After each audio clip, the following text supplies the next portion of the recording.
Welcome to Rise Untold, where the stories behind the spotlight come alive. Venice, the floating city of dreams. A place where history meets glamour, where cinema itself feels like it belongs. Each year, the Venice Film Festival becomes more than a showcase of films. It becomes a showcase of moments.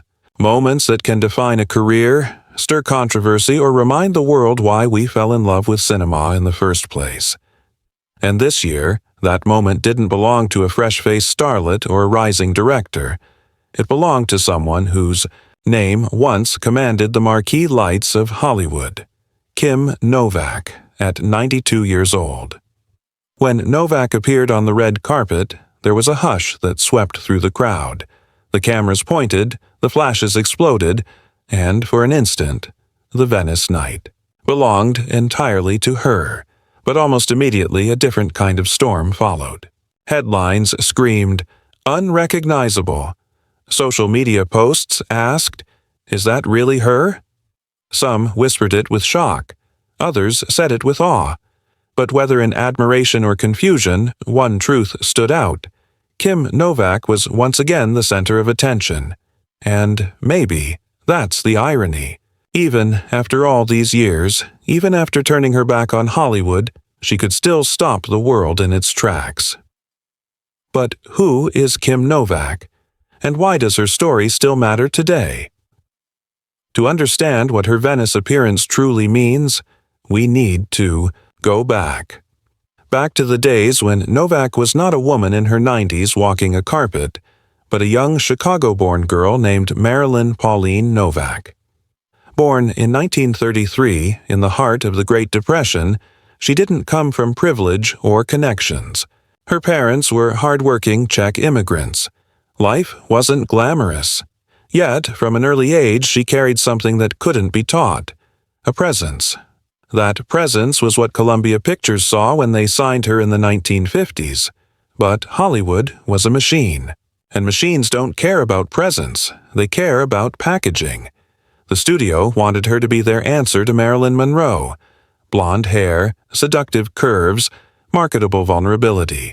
But Novak was never meant to be a carbon copy. She had a quiet intensity, a haunting sadness in her eyes that no studio could script. And that sadness became unforgettable in 1958 when Alfred Hitchcock cast her in Vertigo. Alongside James Stewart, Novak played dual roles, weaving mystery and tragedy into one of cinema's greatest masterpieces.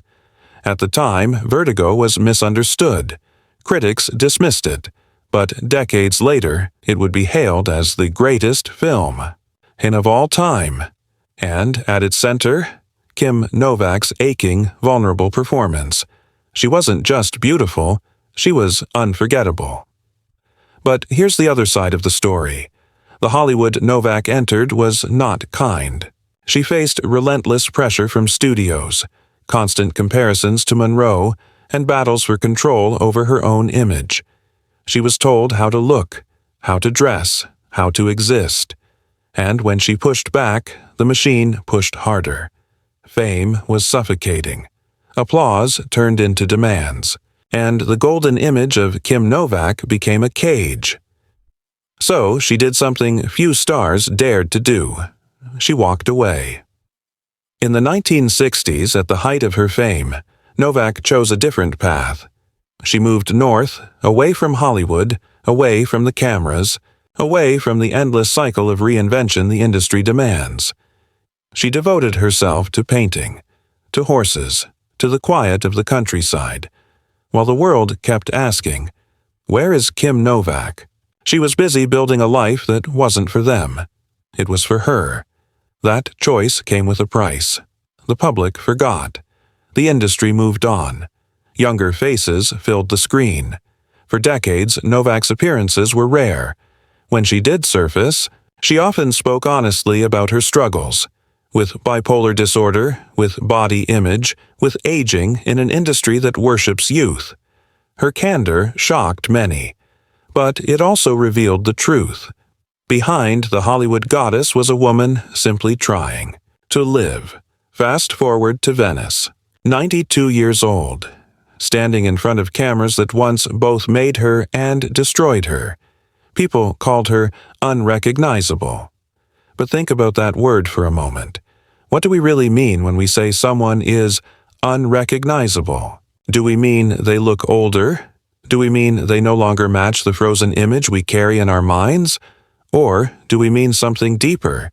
That time has done what time always does, and we simply refuse to accept it. Hollywood sells us eternal beauty, eternal youth. It tells us stars are supposed to stay the same, locked forever in their most glamorous moment. But Novak's presence in Venice shattered that illusion.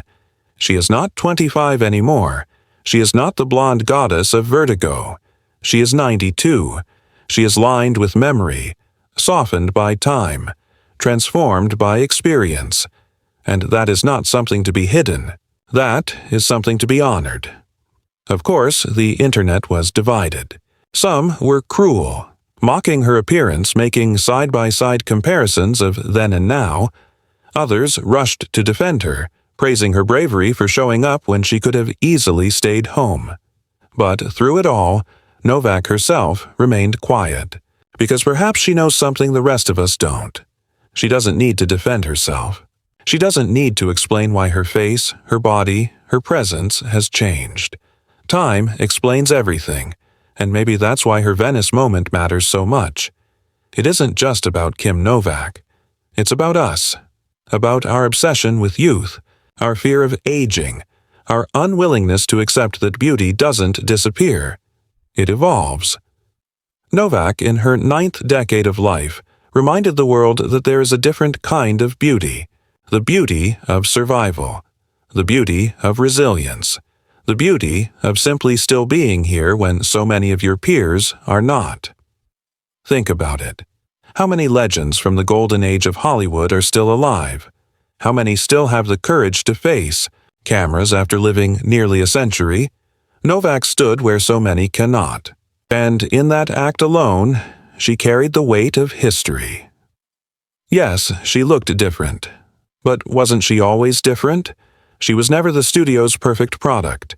She was never the obedient starlet. She was the rebel who walked away. The woman who refused to be defined by others. So why should she start now? The Venice crowd may have expected nostalgia, a preserved image from the 1950s. What they got instead was truth. And truth, though sometimes uncomfortable, is far more powerful than illusion.